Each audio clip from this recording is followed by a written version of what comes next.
Hello दोस्तों, हमारे YouTube channel में आप सभी का स्वागत है। आज की इस वीडियो में हम वारी रिन्यूएबल टेक्नोलॉजीज के ऊपर डिस्कशन करने वाले हैं। पिछले कुछ दिनों से हमें इस शेयर के अंदर काफ़ी ज़्यादा गिरावट देखने को मिल रही है। ऐसे में इन्वेस्टर्स काफ़ी ज़्यादा पैनिक हो गए हैं कि भाई अब यहाँ पर हम क्या करें। ठीक है, डेली के डेली यहाँ पर लोअर सर्किट हमें देखने को मिल रही है और लोअर सर्किट की वजह से जो लोग यहाँ पर अपने शेयर्स को बेचना चाहते हैं वो बेच नहीं पाएंगे क्योंकि बायर्स कोई है ही नहीं। ठीक है, तो ऐसी सिचुएशन में हम करें क्या, इन चीज़ों के ऊपर अभी हम डिस्कशन करने वाले हैं। बाई करें, होल्ड करें, सेल करें, इन सभी चीज़ के बारे में अभी हम समझेंगे। लेकिन ध्यान में रखना कि जो भी चीज़ें अभी यहाँ पर हम डिस्कस करेंगे वो प्योरली एजुकेशनल पर्पस से होंगी, तो कोई भी रिकमेंडेशन या फिर कोई भी एडवाइज मत समझना। ठीक है, चलो वीडियो को शुरू करते हैं। देखो गाइस, यहाँ पर 3 दिन से हमें बहुत ही ज़्यादा सेलिंग प्रेशर देखने को मिल रही है। ठीक है, डेली के डेली यहाँ पर 5% की लोअर सर्किट देखने को मिल रही है। अब इन्वेस्टर्स काफ़ी ज़्यादा परेशान हो गए हैं कि भाई इतना ज़्यादा गिर रहा है और बेचकर निकलना चाहते हैं तो बिक नहीं पा रहा है। अब पता नहीं कितना नीचे तक चला जाएगा और उसके बाद यहाँ पर बायर्स आएंगे तो फिर हमारा जो प्रॉफिट है वो तो सारा का सारा साफ हुआ रहेगा, ऐसा भी लोग सोच रहे हैं।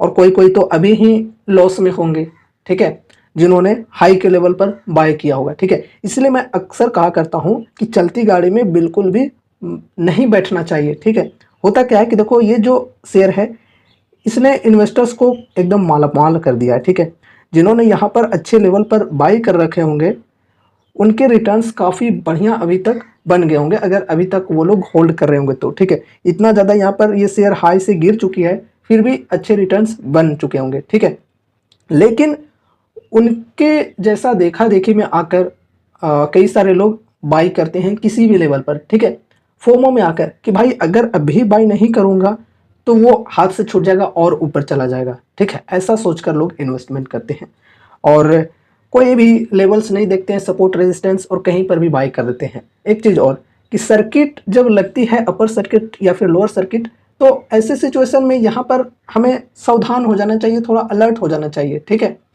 अगर लगातार कोई शेयर सर्किट के साथ बढ़ रही है तो यहाँ पर आपको अलर्ट हो जाना चाहिए कि भाई देखो अभी क्या हो रहा है।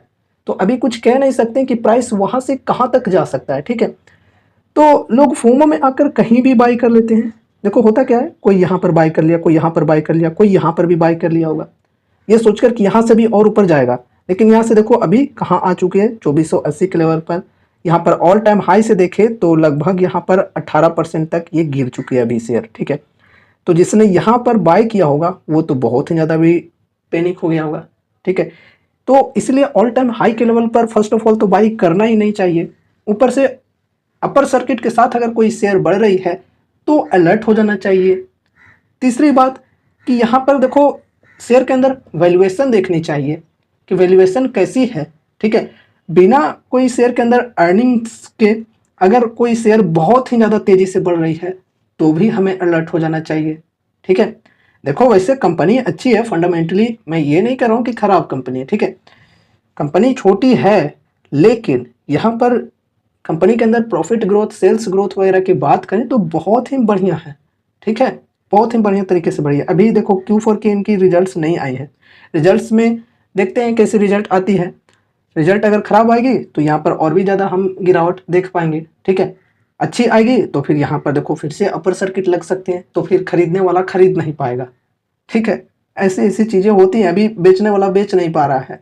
इस प्रकार की काफ़ी सारी जो कंपनियां होती हैं स्मॉल कैप की, उनके अंदर ये प्रॉब्लम्स हमें आमतौर पे देखने को मिलती हैं, अपर सर्किट और लोअर सर्किट। ठीक है, अभी देखो यहाँ पर अगर शेयर गिरकर आ चुकी है, आपने इधर बाई कर रखा है या फिर चलो इधर भी बाई कर रखा है, लेकिन अगर आप बेचना चाहते हो तो अभी तो आप बेच नहीं पाओगे। ठीक है, और अगर मतलब लॉन्ग टर्म इन्वेस्टमेंट के हिसाब से सोचकर आपने इन्वेस्टमेंट किया तो फर्स्ट ऑफ ऑल तो आपको मतलब शॉर्ट टर्म में करेक्शन आती हैं उनके ऊपर बहुत ही ज़्यादा टेंशन लेने की ज़रूरत नहीं है, अगर एक्सटर्नल रीजन्स की वजह से शेयर गिर रही है तो। ठीक है, लेकिन फिर भी अगर मानकर चलें कि अगर आपको बेचना ही है तो अभी तो आप बेच नहीं पाओगे, और जब यहाँ पर बायर्स आएंगे तब आप बेच पाओगे, और उस टाइम तक पता नहीं शेयर कहाँ पहुँच चुकी होगी। ठीक है, लोअर सर्किट लगा लगा कर।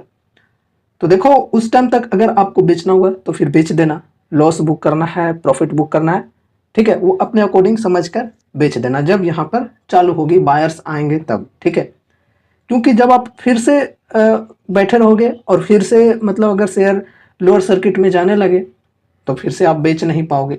इन चीज़ों के ऊपर ध्यान रखना, ठीक है। जब अपर सर्किट जाती है तो बैठे होते हैं चलो शेयर बढ़ रहा है, और जब लोअर सर्किट में जाने लगती है नीचे लगातार ऐसे, तो फिर बेचना चाहते हैं और बेच नहीं पाते हैं, ठीक है। इसीलिए कह रहा हूँ कि अगर आप अभी बेचना चाह रहे हो तो जब यहाँ पर बायर्स आते हैं तो उस समय बेच लेना अपने हिसाब से सोचकर, जो भी प्राइस पर आपको बेचना होगा, ठीक है। और अगर नहीं बेचोगे और फिर वहां से भी लोअर सर्किट लग गई तो फिर आप सोचोगे कि अरे भाई उस टाइम बेच देता तो ठीक रहता। तो पछताने से अच्छा है कि आप बेच कर निकल जाओ, ठीक है। पहली बात उन लोगों के लिए जो लोग यहाँ पर एकदम बेचना है तो बेचना ये सोच रहे हैं, ठीक है। बाकी कोई रिकमेंडेशन, कोई एडवाइस नहीं है, ये आप लोग ध्यान में रखना, अपने अकॉर्डिंग सोचकर चलना, ठीक है।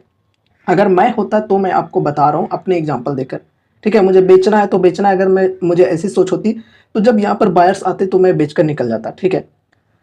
और यहाँ पर अगर हमने लॉन्ग टर्म इन्वेस्टमेंट के पॉइंट ऑफ व्यू से इन्वेस्टमेंट किया है तो फिर तो कोई टेंशन वाली बात है ही नहीं। लॉन्ग टर्म इन्वेस्टमेंट के लिए अगर मानकर चलो मैं 2 साल 5 साल के लिए इन्वेस्टमेंट किया हूँ, ठीक है, तो 3-6 महीने में जो करेक्शन आ रही है एक्सटर्नल रीजन की वजह से, या फिर किसी क्वार्टर में थोड़ी सी अर्निंग वीक आ गई उसकी वजह से अगर गिरावट आ रही है, तो उससे हमें पैनिक नहीं होनी चाहिए, उसे हमें एज अ अपॉर्चुनिटी यूज करनी चाहिए। वो एक समय होता है एवरेजिंग करने की, ठीक है। अगर कोई शेयर आपको इस टाइम पर पसंद आई है और आपने बाय किया है लॉन्ग टर्म इन्वेस्टमेंट के लिए ना, तो फिर आपको इस प्राइस पर और भी ज़्यादा बेटर लगनी चाहिए, और भी ज़्यादा पसंद आनी चाहिए, ठीक है। और यहाँ पर फिर एवरेज करनी चाहिए as a long term investor, ठीक है। कोई रिकमेंडेशन, कोई एडवाइस नहीं है, मैं आपको फिर से बता रहा हूँ। मेरी सोच यही है कि यहाँ पर अगर मैंने खरीदा तो ये जो प्राइस है ये मुझे और भी ज़्यादा पसंद आएगा, यहाँ पर फिर मैं एड ऑन करूँगा, फिर इधर गिरकर इधर आ गया तो यहाँ पर मैं फिर से ऐड ऑन करूँगा, इधर आएगा और भी ऐड ऑन करूँगा अपने हिसाब से। लेकिन ऐसा नहीं है कि ऐड ऑन करते करते मैं एकदम प्रमोटर बन गया, ठीक है। मतलब एक लिमिटेड अमाउंट के साथ यहाँ पर इन्वेस्टमेंट करूँगा, पोर्टफोलियो का एक छोटा सा हिस्सा, एक छोटा सा वेटेज दूंगा, ठीक है। क्योंकि कंपनी काफ़ी ज़्यादा रिस्की है, high risky high rewarding type की कंपनी है, ठीक है। तो उस हिसाब से यहाँ पर मैं एलोकेशन दूंगा इसके अंदर, ठीक है। और ऐसी सोच लेकर चलूँगा। लेकिन पहली बात तो ये है कि यहाँ पर तो मैं इन्वेस्टमेंट करूँगा ही नहीं, बस एग्जांपल देकर बता रहा था। अगर मुझे यहाँ पर इन्वेस्टमेंट करनी होगी तो कम से कम 20 से 22% की डिस्काउंट खोजूंगा, ठीक है। देखो लार्ज कैप की कंपनियां जो होती हैं, टीसीएस, इन्फोसिस की अगर हम बात करें, और भी जो बहुत ही बड़े बड़े जो कंपनियां हैं, उनके अंदर अगर हम 20-22% की डिस्काउंट खोजते हैं तो जल्दी हमें मिलती नहीं है। उनके अंदर अगर 12 से 15% भी डिस्काउंट मिल जाए तो हमारे लिए एक अच्छी हो जाती है कि चलो इन्वेस्टमेंट कर देते हैं, ठीक है, क्योंकि उसमें रिस्क कम होता है। लेकिन स्मॉल कैप की जो कंपनियां होती हैं, इनमें जब ये गिरने पे आए ना तो ये एकदम 40-45%, 50%, 60% तक भी गिर जाती हैं, ठीक है। इसलिए कम से कम यहाँ पर फर्स्ट, यहाँ पर इन्वेस्टमेंट करने के लिए, एक फ्रेश बाइंग करने के लिए 20 से 22% की डिस्काउंट पर करनी ही चाहिए, ठीक है। अभी देखो 18% की डिस्काउंट है, थोड़ी सी यहाँ पर अगर और भी ज़्यादा गिरावट देखने को मिल जाती है तो फिर यहाँ पर मैं बाय करूँगा। ऐसी मेरी स्ट्रैटेजी होनी चाहिए, ठीक है। बाकी यहाँ पर मैंने इन्वेस्टमेंट नहीं किया है, ठीक है। अगर आगे मुझे ठीक लगे, प्राइस के अकॉर्डिंग देखें तो फंडामेंटली तो देखा जाए तो ठीक ठाक है। अगर मुझे पसंद आती है शेयर प्राइस तो मैं यहाँ पर फर्स्ट किस्त के साथ बाई कर लूँगा, ठीक है। अगर थोड़ी सी और करेक्ट होगी तो मैं थोड़ा सा और ऐड ऑन करूँगा। बाकी यहाँ पर देखा जाए तो ये एक साइकोलॉजिकल सपोर्ट है 2000 की। अगर यहाँ तक आती है तो एक अच्छी डिस्काउंट हम मान कर चल सकते हैं। अगर यहाँ तक भी आ जाती है 1638 तक तो यहाँ पर बहुत ही मतलब भयंकर गिरावट मान सकते हैं। यहाँ से यहाँ तक अगर देखें तो लगभग 45-46% की डिस्काउंट मिल जाएगी, ठीक है।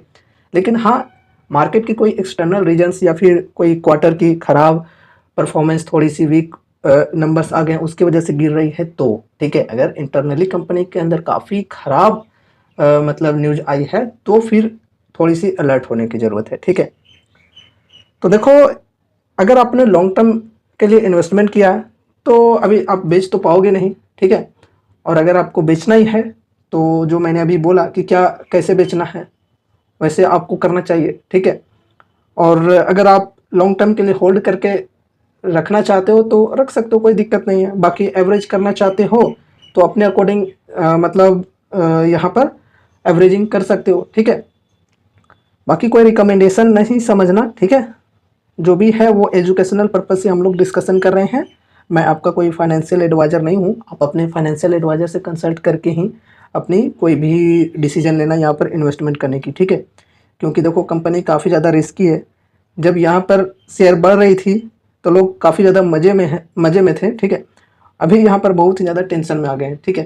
देखो मैं आपका मजाक नहीं बना रहा हूँ, ठीक है, ऐसा मत समझना। देखो शेयर के अंदर उतार चढ़ाव तो देखने को मिलते ही हैं, ठीक है। तो यहाँ पर बस हमें अपनी जो स्ट्रेटजी है उसके साथ बने रहना चाहिए, ठीक है।